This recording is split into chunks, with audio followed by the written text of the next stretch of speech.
Différence. RCN, la différence. À suivre sur RCN, zone d'expression populaire, Ariel Christoflou.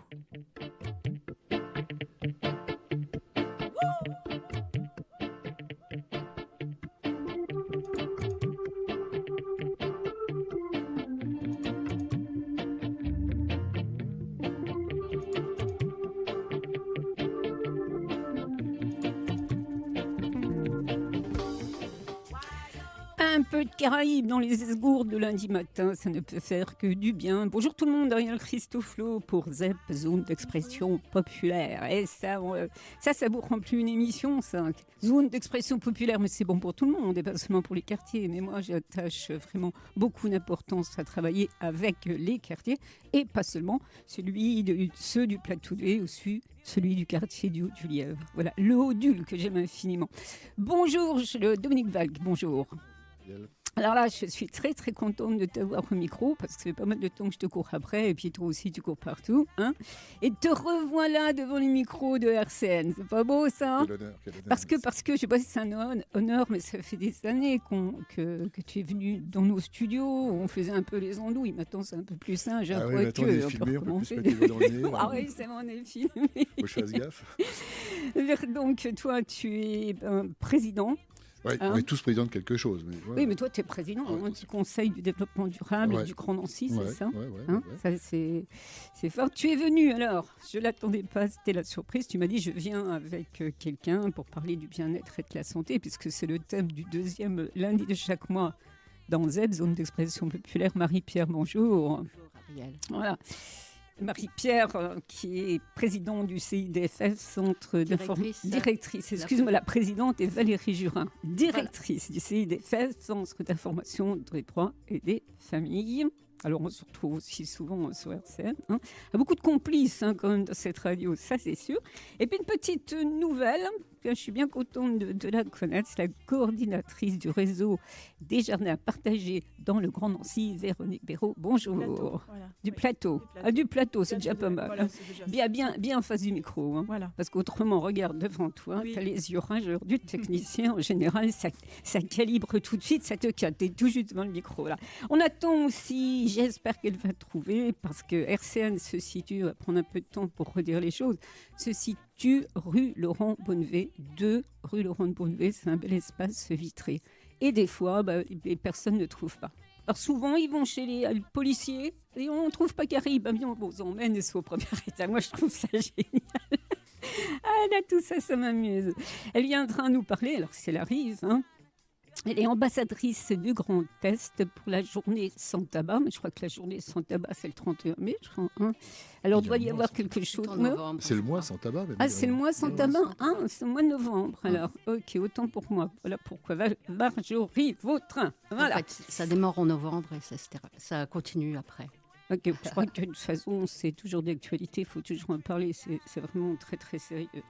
Donc elle vient, normalement, elle doit venir nous tenir compagnie, vous tenir compagnie, auditeurs de RCN, pendant 10 minutes. Allez, Dominique, alors, recadrer, parce que beaucoup d'éditeurs savent un peu quand même le Conseil du développement durable, ce que c'est. Mais enfin, l'ADN de cette aventure, car c'est une sacrée aventure. Ah oui, c'est clair. Les conseils de développement sont des structures de démocratie participative qui sont issues de la loi. Donc c'est du sérieux. Donc il y a une loi qui calibre un petit peu ces organismes.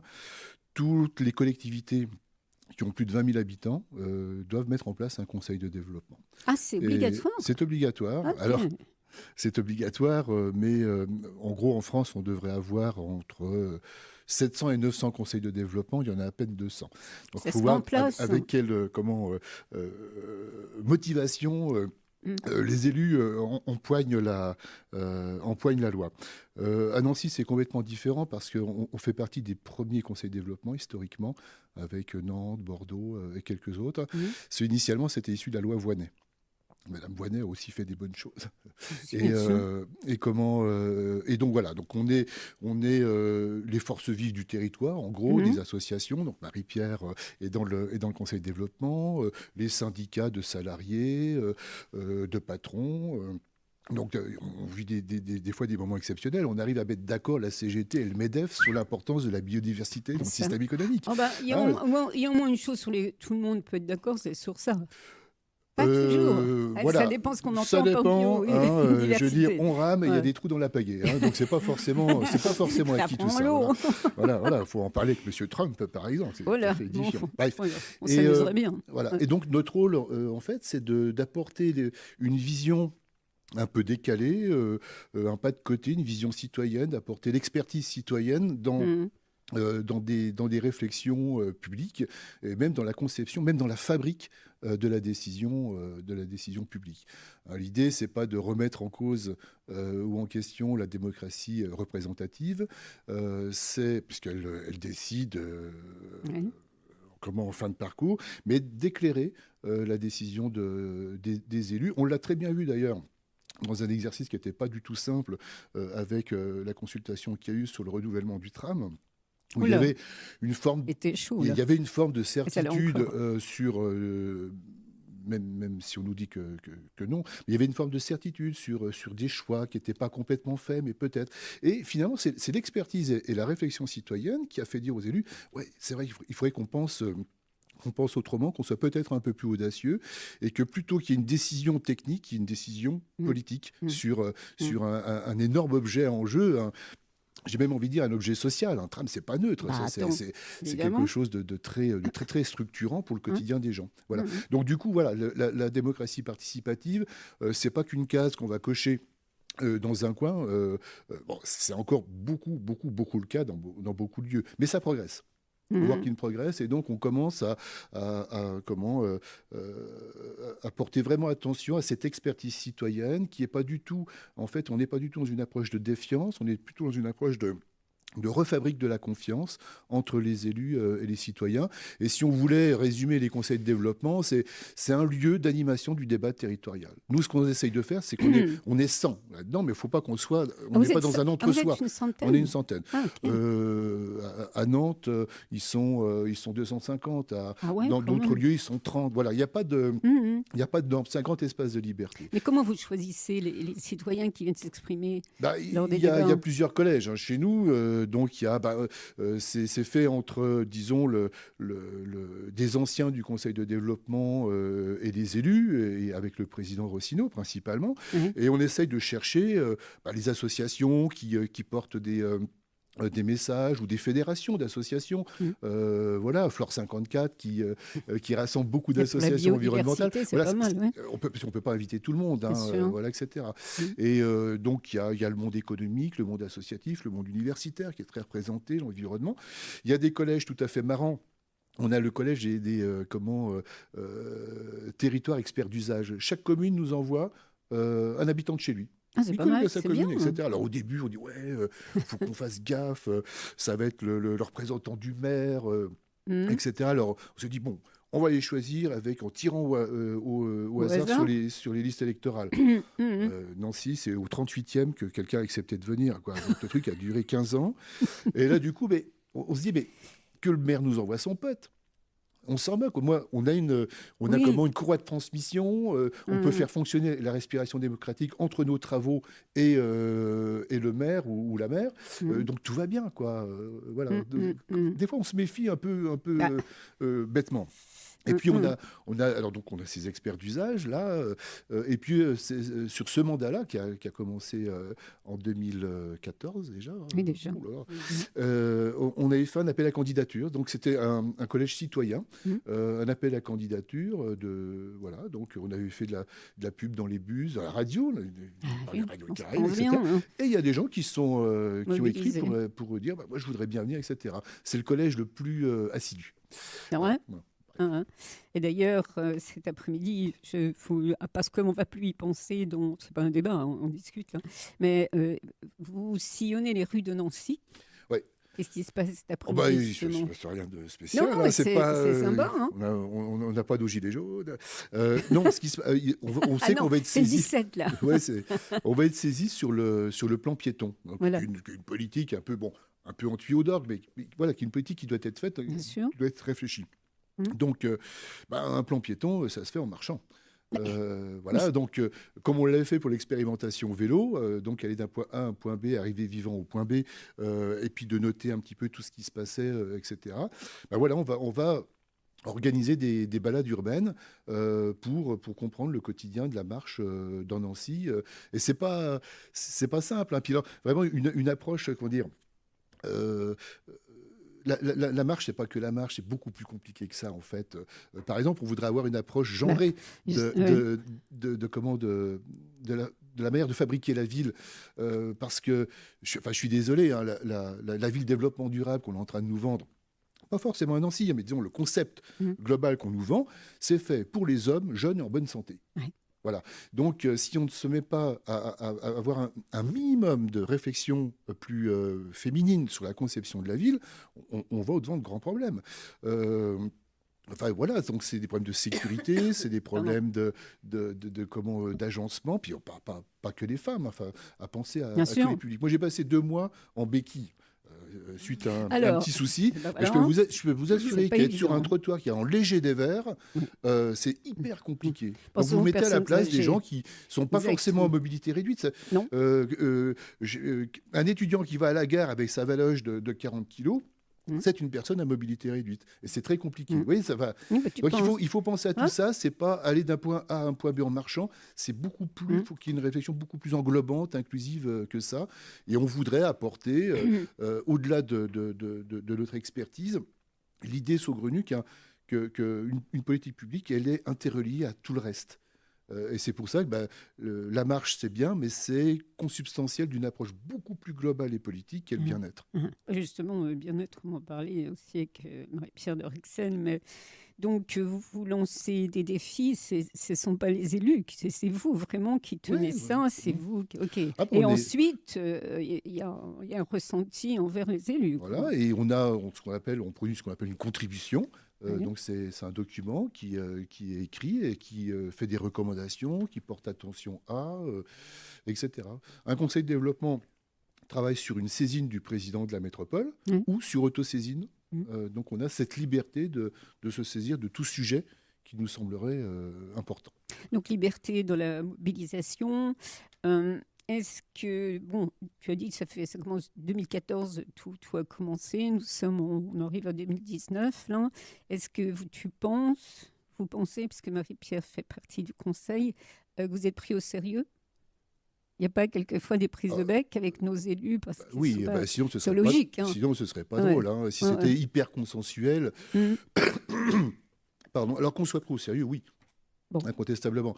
Maintenant, comment c'est traduit dans les décisions immédiates publiques, c'est moins évident parce qu'il y a un temps de maturation. Le temps politique a besoin d'apprivoiser la réflexion, l'impertinence des fois de la réflexion citoyenne.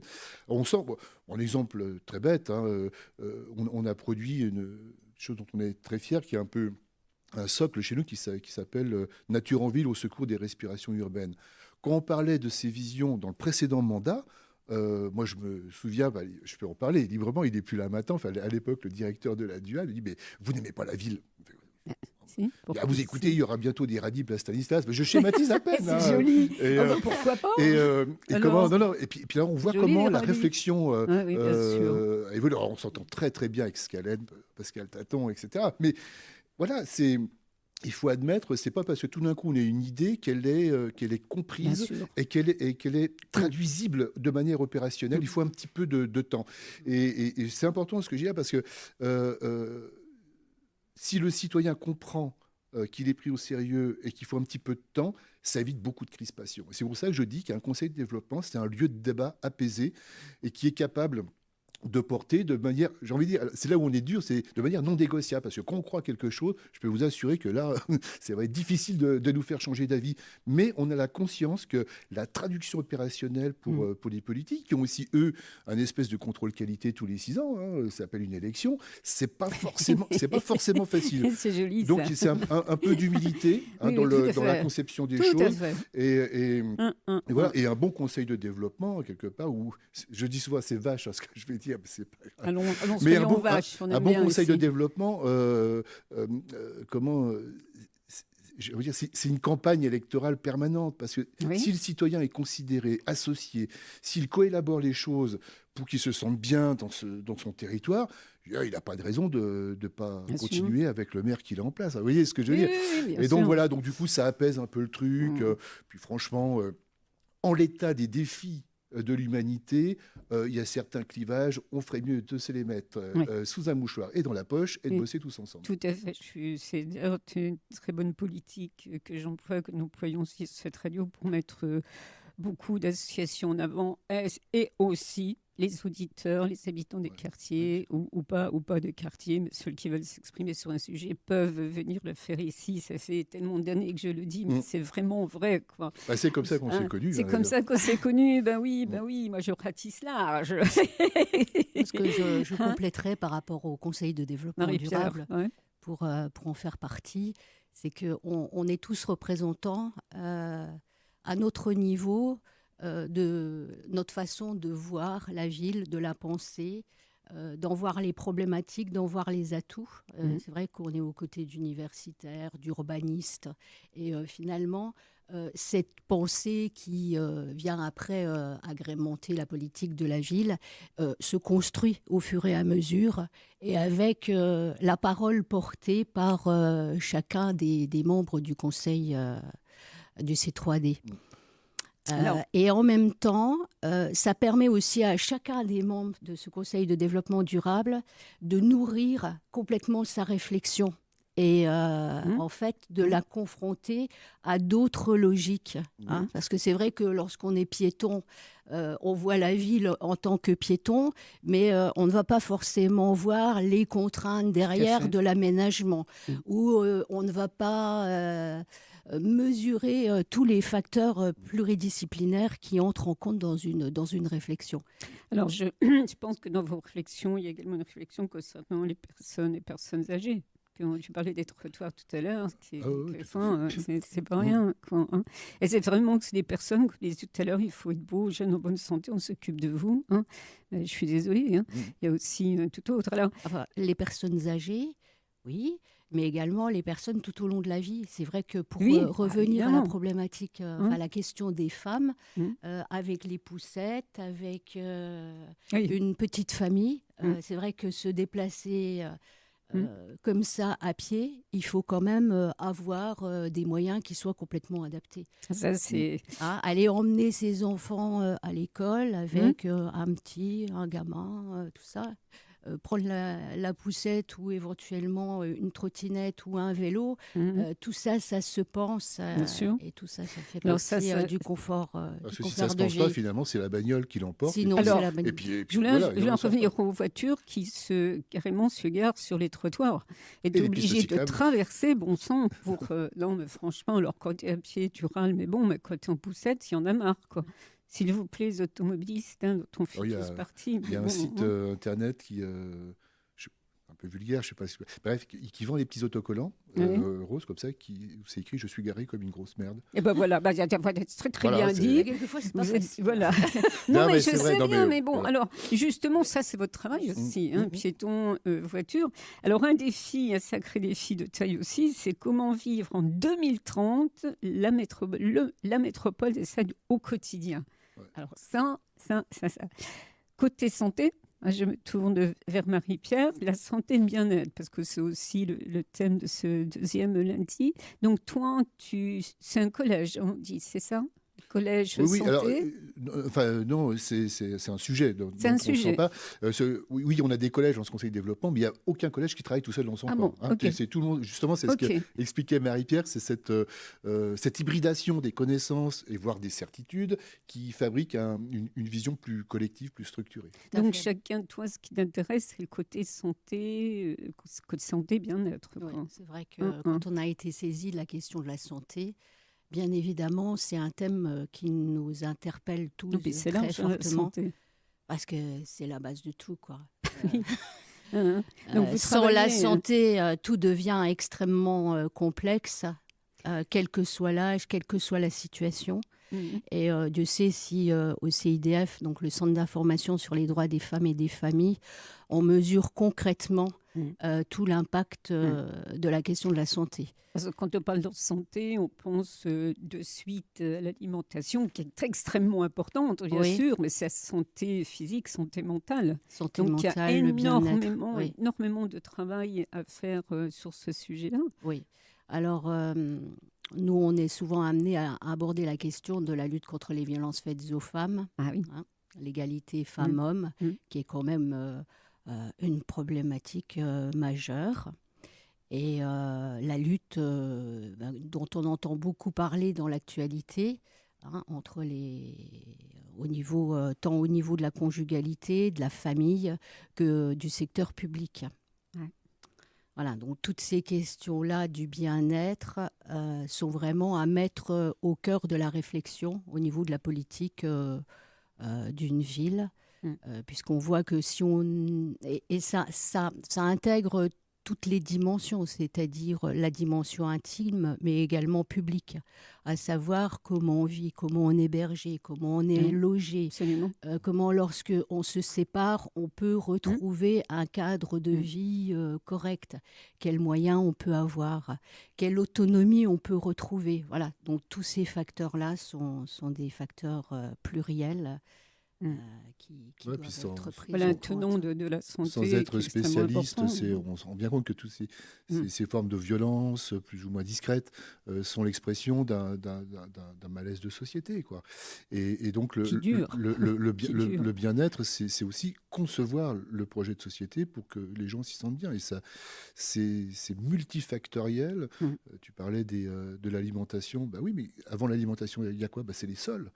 Donc, si on ne prend pas soin de nos sols, on ne prend pas soin du vivant. C'est très complexe. Un peu le grand écart entre finalement, j'aime mon ver de terre parce que c'est lui quand même qui et je dois imaginer des processus éducatifs qui permettront moins de violence ou qui permettront moins de supériorité des hommes sur la femme, etc. Enfin, ça s'appelle le projet de société. Donc, ce qui me fait dire que ce qui nous fait dire, c'est un peu notre slogan maintenant, le bien-être, c'est pas un truc dont on va s'occuper à la marge quand il va rester du pognon. C'est l'acte politique central, primordial, de nos travaux. Voilà. Qui inclut les systèmes de soins, qui inclut le mode de vie, les conditions de vie, l'environnement social, le contexte économique, politique dans lequel on évolue, et tout ce qui concerne les conditions économiques. Donc, tout ça...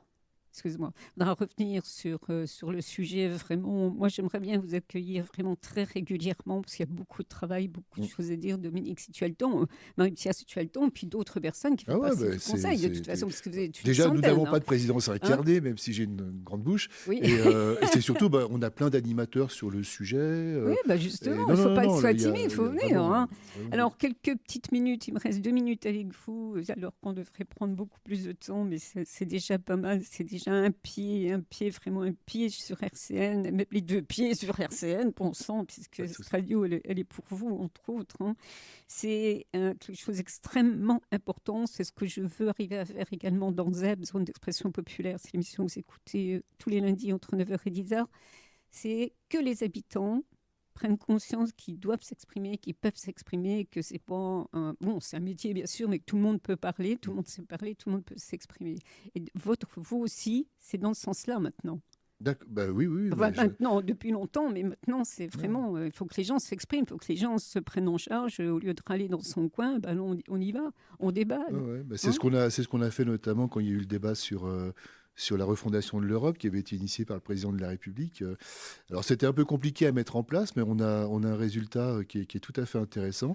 Alors c'était un débat numérique. On a bien conscience qu'un débat numérique, ça peut être que la prolongation d'un débat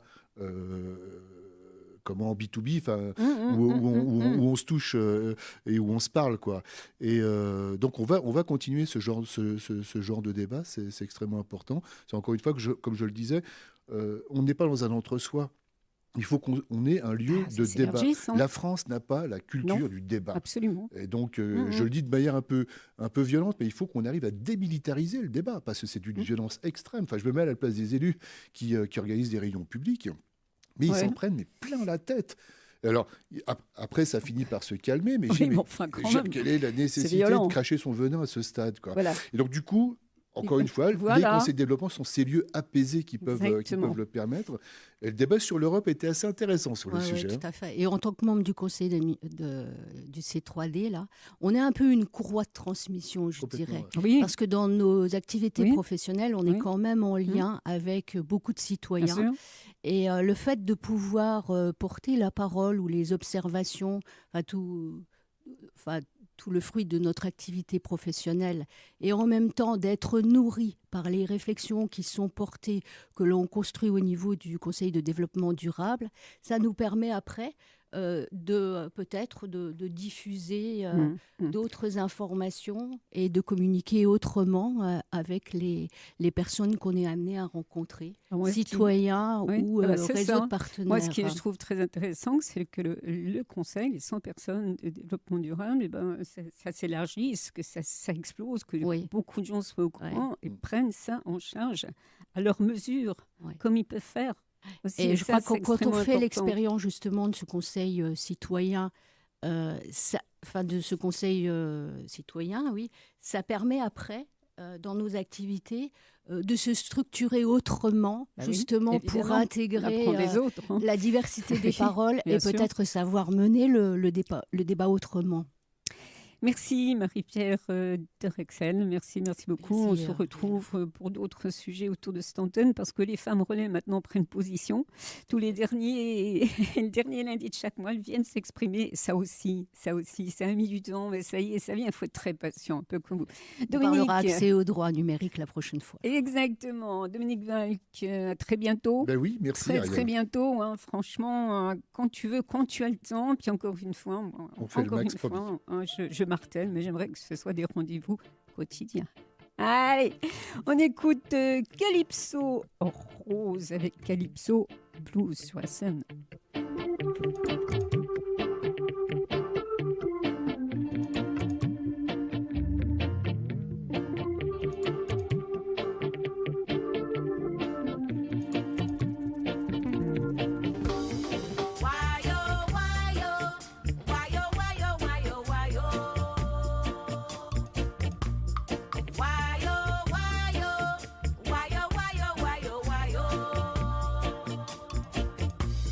Sitting by the ocean.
initiative civique et citoyenne.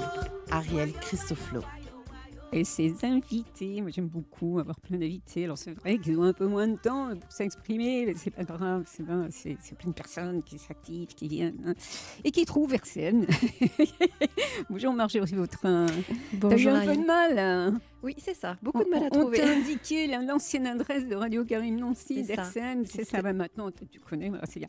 Alors, Marjorie Vautrin, ambassadrice du Grand Est pour... Alors, moi, j'ai marqué journée sans tabac, c'est pas la journée. Ah, c'est le mois. C'est le mois sans tabac. Là, il y a une journée sans tabac, je crois que c'est au mois de mai. Hein, c'est ça. Alors, le mois sans tabac, et c'est national, c'est international? C'est national. C'est national, ok. C'était d'abord une initiative, c'était Stoptober, c'était en Angleterre, et on a repris le concept qui a été fait en France. Donc, est-ce que Catherine Collevald, qui est responsable, qui travaille la prévention santé et la CPAM, Caisse primaire d'assurance maladie, tu travailles avec elle aussi? Pas du tout, moi je travaille. Ça n'a rien à voir. Non, je suis à l'Association nationale de prévention en alcoolologie et addictologie, donc la NPA, donc basée à Nancy, là. Ah ben voilà, j'avais pas toutes les informations, ma jolie. Je ne savais pas. Catherine me dit, que je recevrai en mois de décembre, on parlera des vaccins contre la grippe. Oh, encore un sujet qui mériterait plus de 2 heures. Mais bon, des intervenants, on ne va pas fâcher. Mais elle ne m'avait pas dit que ça se passait comme ça. Bah, écoute, bienvenue pour ce mois sans tabac, et puis pour d'autres événements par la suite, hein, maintenant que tu connais notre adresse. Donc c'est national. Alors l'objectif de la campagne, dis-moi. L'objectif, c'est un élan collectif, en fait, où on s'entraide, où on aide les fumeurs à arrêter de fumer pendant 1 mois, parce qu'ils ont 5 fois plus de chances, après, d'arrêter définitivement. Donc, c'est une belle opération. Donc, c'est la 3e campagne déjà, sur 2018. C'est plutôt bien connu maintenant des gens. Et surtout, c'est une formidable un élan collectif où tout le monde s'entraide, et c'est vraiment une très belle opération. Tu étais fumeuse, toi? Non. Marjorie, tu es fumeuse? Marjorie, non. Véronique, tu es fumeuse? Non. Bon, alors on est petit, moi non plus, donc on ne sait pas quelle galère ça peut être d'arrêter de fumer quand on a fumé pendant pas mal de temps. Ça, c'est sûr. Alors tu es ambassadrice, c'est-à-dire que dans tout le Grand Est, tu vas t'exprimer. Alors, comment ça se passe? Tu vas vers des associations? Tu vas dans les radios? Alors, en fait, il y a des référents territoriaux sur tous les départements. OK. Donc, sur toute la région, dans tous les départements, il y a un référent territorial qui est là en appui pour les acteurs, les partenaires. Ça peut être des chefs d'entreprise, des professionnels de santé, pour mettre des actions en place pour Mois sans tabac, pour inciter les gens à arrêter, pour les aider pendant le mois d'arrêt. Et donc moi je suis là un petit peu pour coordonner tout ça, je suis le relais en fait entre le local et le national, si tu veux. C'est pour t'aider à comprendre. Et donc oui, je passe un petit peu de communication, mais c'est pas la majeure partie de c'est pas mon rôle principal. Et voilà. Toi, tu impulses je suis en appui aussi des acteurs. Par exemple sur Nancy, sur le 54, sur la Meuse aussi. Alors, au niveau national, puis après on va être au local, il y a combien de... Alors, moi j'ai un chiffre, mais ça doit être au niveau international ou national, je sais pas, 7 millions de décès de fumeurs et 900 000 décès de non-fumeurs. Alors, c'est plus 73 000 que autant de millions. Donc là c'est bien national, oui. Là, c'est international. Alors justement, je crois que c'est moi ce qui est effrayant, c'est les 900 000 internationalement parlant, 900 000 fumeurs passifs. Ouais, ça c'est terrible parce que tu fumes, t'assumes. Mais par contre, ça fait pas très longtemps, c'est peut-être 30 ans où on reconnaît que le fumeur passif, mais il en prend plein les poumons aussi. Oui, effectivement.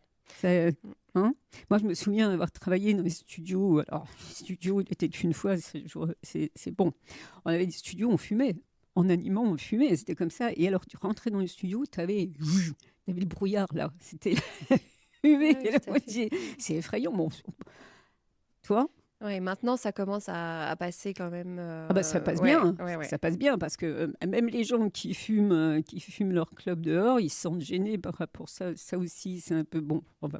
C'est pas le sujet du jour, mais je veux dire. Quand même Ouais, mais bon, c'est un peu violent pour les gens qui essaient de s'arrêter, qui fument dans la rue. Ils ont comme le droit, faut pas exagérer, et qui reçoivent des regards de violence. Faut arrêter aussi les gens là. Hein. Ils font ce qu'ils peuvent, hein. Peut-être qu'ils arrêteront un jour, mettez-leur à leur place, c'est pas évident. Et on voit en tout combien cas, c'est difficile. Et justement, il y a un groupe Facebook qui est mis en place là, qui s'appelle Les Habitants du Grand Est, #moi sans tabac. Et c'est très très intéressant parce qu'en fait, c'est des gens qui se sont inscrits cette année à Moi sans tabac et des années précédentes, des anciens fumeurs, donc qui ont eux réussi à arrêter. Et là, c'est là que c'est vraiment c'est super parce qu'il y a un échange d'expériences qui est qui est monumental sur ce groupe, et j'exagère pas. C'est vraiment des témoignages intenses. Et ce qui est bien, c'est que dès qu'il y en a un fumeur, qui essaye, un nouvel ex-fumeur, si je peux appeler ça comme ça, qui flanche un peu parce que il a eu un jour où il a eu des galères dans sa journée, et il a le réflexe de vouloir fumer, et il y a tout de suite quelqu'un qui lui dit mais non, qui remotive, qui rebooste. Et c'est pas une personne, hein. C'est vraiment ils sont il y a quoi, il y a maintenant 950 personnes sur le groupe. Merci les réseaux sociaux, des fois c'est bien. Honnêtement, et on voit les gens disent moi alors je commande pas forcément, mais je lis tous vos témoignages et ça m'aide à tenir le coup. Et il y a des échanges de pratiques, d'astuces, parce que il y a pas une solution pour arrêter de fumer, il n'y a pas un moyen, ça dépend vraiment des personnes, de leur vécu, de leur histoire, de leur force, de leur faiblesse. Et donc c'est vraiment ça, j'invite les gens vraiment à venir sur ce groupe pour s'ils cherchent de l'aide, du soutien, du partage aussi. De toute façon, c'est quelque chose de très, très personnel. Il faut vraiment le vouloir sur plein de choses. Hein, c'est ça, mais bon, il y a quand même l'environnement qui fait que... c'est une drogue. La drogue, on n'évacue pas ça comme ça. Ou alors, on a la trouille de sa vie. Le Toubib vous dit, vous arrêtez de fumer, autant dans 6 mois, vous n'êtes plus là. À ce moment-là, effectivement, c'est la douche froide, ça peut marcher. Autrement, c'est assez difficile. Il y a un passage où tu es nerveux, où tu manges beaucoup. C'est très, très, très difficile. Et puis, le passage où tu es comme toutes les drogues, où tu retombes dedans, tu t'y retournes, quoi. Alors, encore une fois, on balaye assez vite, mais c'est important de savoir que cette campagne existe. Au niveau de la métropole, ça se passe comment ici? Il y a des réunions? Alors oui, il y a eu des événements en fait. Il y a eu des événements. Oui, par exemple. Je suis un peu à la traîne, moi, et toi ici. Je ne suis pas fumeuse. Par exemple, la semaine dernière, justement, avec Catherine Colova de l'assurance maladie, la mairie de Nancy, il y avait la Ligue contre le cancer, il y avait la NPA, l'Ordre des pharmaciens, tout un tas de partenaires, d'acteurs dans le champ. Il y a eu une réunion salle chez Fer, le 6 par exemple, où en journée continue, les gens pouvaient venir, discuter, échanger avec les professionnels.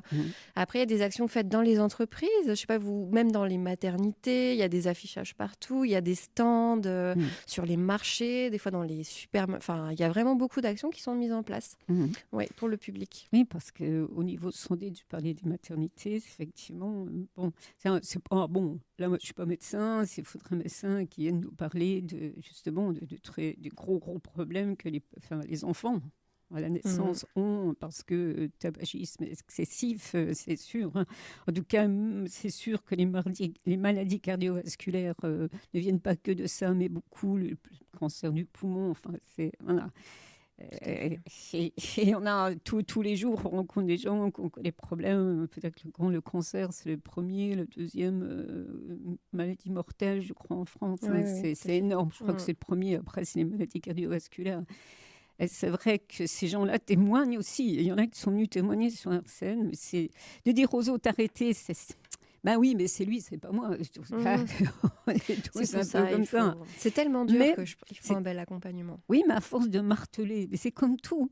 Hein, regarde, maintenant, les gens ne fument plus à l'intérieur, ne fument plus dans les espaces privés. Ça y est, c'est rentré. Donc, petit à petit, effectivement. Et je crois aussi beaucoup aux enfants. Exactement, j'allais y venir. Même chez les jeunes, voilà. Chez les jeunes, ça a changé. Le tabac, maintenant, a une image négative. Bon. Il y a une étude qui montrait qu'effectivement, les collégiens, les lycéens, les jeunes de 17 ans, maintenant, il n'y a plus cette image aussi, où c'était bien de fumer, quoi. Donc, ça commence à changer.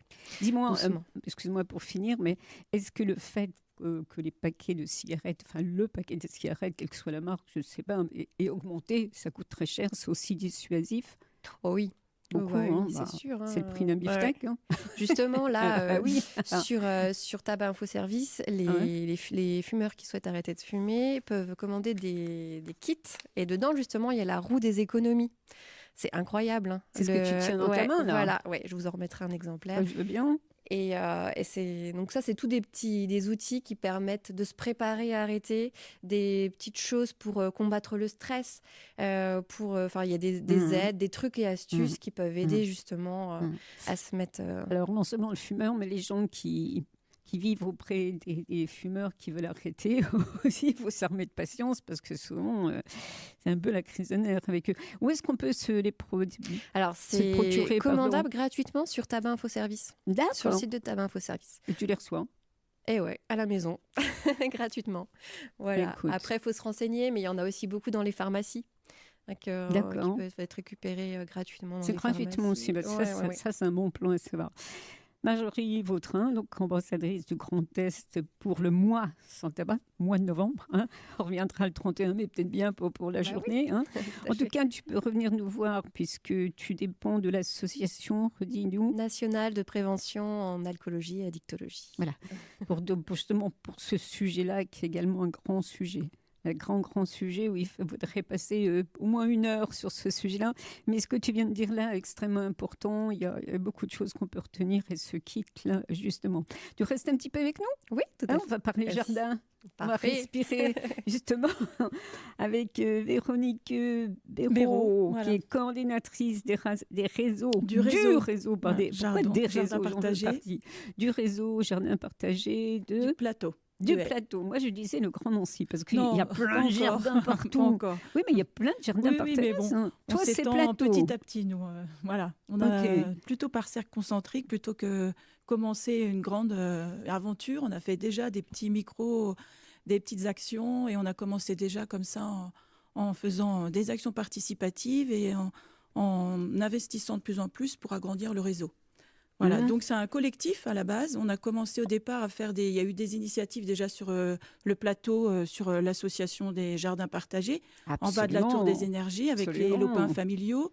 Alors c'est plutôt en terminologie, c'est plutôt des jardins, on va dire, familiaux et locatifs. Associatifs aussi, je crois. Oui, voilà, c'est une association qui porte et c'est plutôt des jardins familiaux puisqu'ils sont locatifs. Et donc, il y avait d'autres pratiques aussi sur le jardin dans le quartier. Par exemple, moi, je suis enseignante, donc il y avait déjà un jardin pédagogique. On avait fait déjà depuis 9 ans autour de l'école. On a retourné les trottoirs qui étaient autour, voilà. Donc, on s'est dit, tiens, pourquoi pas aussi, en fait, se relier et puis créer un réseau sur tout le plateau, ensemble, sur toutes les initiatives. Et puisqu'on parle des mêmes choses, on parle de développement durable, on parle de compost, on parle de planter, santé, de bien-être, voilà, de la ville, de revégétaliser la ville. Donc on s'est dit, tiens, pourquoi pas reconstituer un réseau entre toutes les pratiques sur le plateau, plutôt que rester dans son petit jardin. Des fois, on est tout seul, on a envie de partager avec les autres. Et donc, on s'est dit, bon, voilà, donc on a créé un collectif donc, qui regroupe des membres relais qui sont dans différentes structures. Donc, les structures scolaires, il y a plusieurs écoles, et le collège aussi. On a fait un projet cette année avec eux sur Jean Lamour. On a aussi des structures associatives, donc l'association des jardins partagés, d'autres associations, Amitié de Zigane, enfin voilà, il y en a plusieurs. Qui sont sur le quartier. Voilà, sur le quartier. Et puis aussi, on a par exemple des structures sociales comme la MDS et d'autres structures sociales qui travaillent aussi. Donc différents membres sont en réunion et avec les habitants. Donc on a beaucoup d'habitants aussi qui sont sur les réunions et on organise ensemble des actions sur toute l'année. Alors là, on va justement organiser une action participative le mercredi 14 novembre à partir de 14h. Donc, on va replanter dans les bacs qui sont déjà installés depuis, ça fait déjà depuis 2016 en fait qu'on a commencé à construire des bacs derrière le tilleul argenté. Il y en a 17. Et donc, selon les saisons, on replante. Là, c'est novembre, donc on va replanter des bulbes qui vont pousser en mars. Oui. Et l'année dernière, on avait fait ça aussi et les enfants étaient super heureux de voir, et les habitants aussi, de voir tout fleuri, quoi, parce qu'on n'a pas forcément beaucoup de fleurs dans le quartier. Et c'est vrai que c'était une volonté aussi des habitants, des enfants, de vouloir un peu aussi fleurir, parce qu'on a... enfin tout le travail des architectes sur justement la ville dans la forêt, et puis justement voilà cette thématique. La forêt on l'a. Voilà, la forêt on l'a. Maintenant les donc fleurettes. on voulait voilà, rajouter aussi un petit peu de fleurs et puis de couleurs. Et donc en juin, on plante aussi par contre tout ce qui est plantation potagère. Donc là, on avait encore récemment des tomates, des plantes aromatiques qui restent à disposition des habitants. Les tomates, cette année, ça a été d'enfer. Oui, tout à fait. Oui, même encore maintenant. Ouais. C'est vrai qu'il y a eu beaucoup de... Voilà. Parlons jardin, moi j'adore ça. Voilà. Toi aussi, tu aimes ça? J'aime surtout les manger. Ah ben voilà, oui, c'est l'important. Les regarder pousser, ça c'est quelque chose. Voilà. Regardez, non mais ça, tout à fait. C'est le lien justement avec la cuisine qui est important. Par exemple, à chaque fois, nous on essaie de relier tout ce qui est plantation, jardin et aussi nutrition. Et donc là, le 14, donc il va y avoir aussi des gâteaux, des productions. Enfin, il y a des gâteaux qui sont faits dans les écoles maternelles Michelet et primaires Moselli. Donc les enfants vont faire plutôt des gâteaux sur la citrouille, potiron, voilà. La carotte. Tous les légumes de saison. Voilà, carottes, on fait des carottes cakes aussi. Voilà. Alors, cette plantation participative de bulbes 14 novembre, on le redit, c'est à partir de 14h. De 14h, donc on plante au tilleul argenté dans les bacs. Alors, bien sûr, tout le monde est bienvenu, puisque c'est une action participative ouverte à tout le monde, à tous. Et à partir de 15h30, on se retrouve pour la soupe. Il y a un bar à soupe et puis des gâteaux. Alors ça, c'est la cuisine du plateau. Ça, c'est la cuisine du plateau, parce voilà, que, chers en face auditeurs, de la mairie. Nous avons une cuisine, nous. Voilà, on a une cuisine. Là. Voilà, tout à fait. Oh, merci. Et à chaque fois qu'on a justement tout à fait une fête, c'est là qu'on peut justement organiser la manifestation. Alors, une fête, puis aussi l'été, quand les habitants veulent faire cuire les saucisses à leur gaz, ils viennent demander le barbecue. Et ça, c'est faire vivre le quartier. Et c'est vrai, il y a une sacrée volonté politique que ça se passe comme ça. Parce que planter du persil, tout ça au pied des immeubles, ça c'est pas une invention de l'année. Hein. Ça fait tellement longtemps que ça existe, mais il faut que ça se mette en route. C'est aussi une volonté des habitants, autrement ça se ferait pas, ça marcherait pas. Hein, voilà. Et pouvoir planter en bas de son immeuble, c'est vrai que c'est une façon aussi de se réapproprier son espace et d'avoir aussi un moyen d'action sur son environnement proche. Et ça, c'est important. Parce que souvent... On commence par ça. Voilà, on commence par ça et on voit beaucoup de gens aussi qui sont sur le quartier, dans le repli chez eux.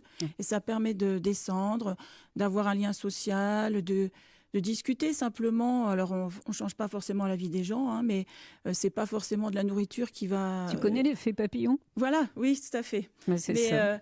On ne change pas forcément, je veux dire, la qualité de vie sur un mois où, voilà, ce n'est pas forcément de la nourriture qui va permettre de vivre, mais c'est quelque chose qui est c'est une nourriture spirituelle, voilà, tout à fait. Un lien et une ouverture. C'est extrêmement important, parce que c'est vrai que ces grands ensembles-là, où il y a beaucoup, ça il faut le dire, il y a beaucoup de solidarité, mais il y a beaucoup de repli sur soi, de tristesse. Voilà. Et là, on voit beaucoup de gens qui appartiennent au réseau maintenant, qui sont impliqués, qui sont dans l'organisation. Ils sont vraiment dans l'organisation dès le départ, et ça, c'est important, parce qu'il y a plein de modes de participation. On peut avoir une participation, je dirais, relâchée, c'est-à-dire qu'on vient juste sur quelques moments, mais ça, c'est aussi important que l'organisation, qui est aussi vraiment prendre l'action du début à la fin, la réaliser ensemble, et ça, les habitants sont vraiment impliqués complètement. Et on a des... Alors, je parlais des fêtes, donc on en a 2, parce que c'est souvent, donc en novembre, nous, on suit les saisons, forcément.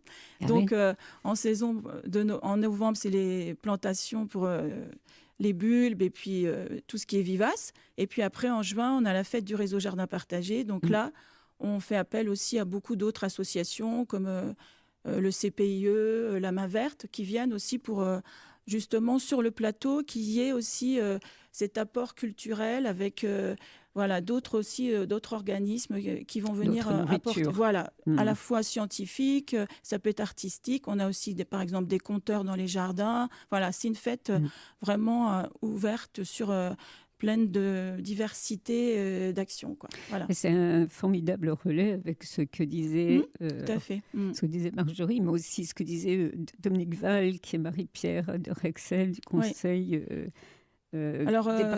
conseil du développement durable. Aussi. Voilà. Ça se joint, tout ça, c'est tout ça. Oui, ça. Il faut que ça évolue ensemble. Il ne faut pas que chacun dans son coin, parce qu'on n'y arrivera jamais. On est justement à l'appui des uns des autres et on n'est jamais en concurrence. Voilà, je pense que la question, elle est importante. On est sur un territoire, on n'est pas dans une concurrence. On est justement comment on peut se compléter, quel peut être l'apport des uns et des autres. Et c'est ça l'intérêt, c'est de pouvoir avoir un véritable réseau, un maillage. Voilà. Ouais, là, dernièrement, on a encore refait une action aussi avec la médiathèque. Il ne faut pas que je l'oublie parce que c'est important. On était au moment des graines, récolte des graines, puisque c'est l'automne. Donc, on a monté avec la médiathèque une grainothèque. Donc, à la médiathèque, on a 2 relais, au local des jardiniers, donc pour des énergies. On a une grainothèque et aussi à la médiathèque. Donc, les gens peuvent aller, comme prendre un livre, aller chercher aussi un petit sachet de graines qui a été récolté par les habitants. Voilà. Chacun peut mettre ses petites graines récoltées dans un petit sachet et faire un échange. Parce que souvent, on en a plein des graines, puis on ne sait pas quoi en faire. Donc, au lieu de les garder, on les échange et on a des petits sachets, justement, faits pour ça, justement, pour cette... Alors, vous voyez ce qui se passe sur les quartiers. Là, c'est son nom aussi, mais c'est partout en France, sur les quartiers. Et tout ça, ceux qui écoutent, vous n'avez pas cherché un républicain, ça, c'est dommage, mais bon, ils ont une chose à dire, peut-être plus intéressant, mais c'est aux radios associatives qu'on a la chance d'être sur les quartiers comme nous, comme Radio Graffiti aussi, qui devrait bouger un peu à ce niveau-là. Ça, c'est un appel à la radio. Graffiti, voilà, qui est situé au Champ de Bœuf. Alors, Champ de Bœuf, Plateau de Haye aussi, pour les internautes qui nous écoutent bien loin de la Lorraine. Voilà.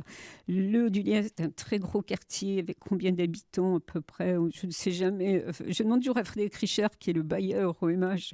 Voilà, alors, on travaille beaucoup justement avec l'OMH. Voilà. Parce que sur la rénovation urbaine, on a justement un partenariat avec l'OMH qui est très important parce qu'ils nous ont aidés dès le début. Ils ont compris aussi que c'était important de travailler avec les habitants parce que souvent, quand les architectes lançaient des plantations avec les pépiniéristes, ils venaient et puis c'était arraché quelques temps après. Donc, on a, avec le réseau, on a monté les actions aussi de plantation avec les enfants, les habitants. Et on se rend compte que ça marche. Parce que là, justement, quand on met les gens dans l'action, ils sont impliqués. Voilà. Et quand on plante soi-même, ça nous appartient un petit peu. Exactement. Et là, on y trouve une identité. On trouve aussi un moyen de se sentir bien chez soi. C'est un petit peu chez moi parce que là, j'ai planté. Là, dernièrement, pour dire un petit peu les choses quand même, il y avait eu une plantation qui était près des Seringas. Et restait juste l'endroit où les enfants avaient planté eux-mêmes. Le reste a été un peu arraché, quoi. C'est dommage, mais c'est comme ça. Et donc ça, c'est aussi avec eux qu'on travaille sur la rénovation urbaine. À chaque fois qu'il y a une rénovation, justement, on est impliqué et ça permet de mettre en lien véritablement les habitants. Ils le font aussi, mais c'est le moyen aussi d'entrer en action. Parce que quand ils embellissent, quand on embellit leur quartier, ils le protègent. Bon, il peut y avoir des excès, mais c'est vraiment, on le redit chaque fois, cette antenne, c'est une minorité. Tout à fait, voilà. Oui. Merci à toi, donc coordinatrice des réseaux Jardin partagé du Plateau de Haye. On peut peut-être donner l'adresse si quelqu'un veut rejoindre. Alors, on a un Facebook, réseau Jardin partagé du Plateau de Haye. Et puis, on a une adresse mail rjpnancy@gmail.com. Merci Véronique Béraud. Comme tout le monde qui passe sur RCN, tu reviens quand tu veux, bien sûr. Marjorie aussi, ambassadrice du Grand Est pour d'autres sujets. Toi, on est bien là. Très bien. Oui, une petite dernière chose très importante, le vendredi 16 novembre à la médiathèque du Haut-du-Lièvre, Le ventre, notre deuxième cerveau, c'est une projection débat, c'est extrêmement important, c'est un film accompagné par Didier Dessort, qui est professeur de l'Université de Lorraine. Alors, petite particularité, entrée gratuite réservée aux adhérents de la médiathèque, mais il y a peut-être possibilité de s'investir aussi, dire oui, j'y suis pas encore, mais je vais le devenir. Non, mais il faut que tout le monde va y aller. Et moi, j'irai parce que ça c'est quelque chose. Cerveau, ventre, Hein, voilà, ça aussi, ça serait une émission encore à faire. Et puis, encore une fois, plantation participative des bulbes de printemps le 14 novembre. Même si vous n'habitez pas le quartier, soyez curieux, venez nous voir. Rejoignez-nous à 14h derrière le tilleul argenté pour monter les bulbes dans le quartier et à 16h à la cuisine du plateau pour réchauffer autour d'un bol de soupe en espérant que vous ayez beau temps. Bon, je pense que c'est bon, la météo, ça y est. Ça va ? On l'a commandé. Super. Tu l'as commandé, voilà. Lundi prochain, nous serons le 19 novembre de 11 à eh bien, on va parler de l'Association des paralysés de France avec monsieur Roger Malingré qui a toujours de très bonnes idées, de bons plans, des plans cuisine, des plans, comment s'acheter des fringues à bas prix, hein, puisqu'il fait une bourse tous les mois. En deuxième partie, Info Senior, la première émission Info Senior, extrêmement importante, avec, ça y est, j'ai perdu son nom, c'est non, monsieur Xavier Brecker, voilà. C'est Xavier Brecker. Non, c'est Xavier Brecker. Des fois, j'ai des blancs, les auditeurs, que celui qui fasse, c'est du direct. Hein. Mais vous le connaissez de toute façon. Il s'investira toujours sur RCN et ce depuis très longtemps avec nous. Et puis, mardi, c'est demain, effectivement, une émission droit de parole à partir de 9h, comme tous les mardis matins, avec... On me souffle ? Non, on me souffle pas. C'est pas gentil, j'ai oublié son nom aussi. En tout cas, l'invité s'appelle Nicolas Piton. Il est de la mission locale. Il viendra parler de la garantie jeune avec l'animateur du mardi matin. C'est pas sympa, j'ai trop parlé, j'ai oublié son nom. Il m'en voudra pas. Voilà. Je vous remercie. J'ai pas oublié le nom du technicien. Par contre, à la régie, il fait de gros yeux. Luca Chindamo. Alors, cette émission est filmée. Vous pouvez regarder, réécouter. Alors, en allant sur YouTube, RCN Nancy, mais en gros caractère RCN Nancy, parce qu'en petit caractère, vous n'y arriverez pas. Voilà, je me suis fait avoir aussi avec ça. Vous aussi, ben voilà, la chose est réparée. Passez une bonne semaine et puis à la semaine prochaine. Au revoir.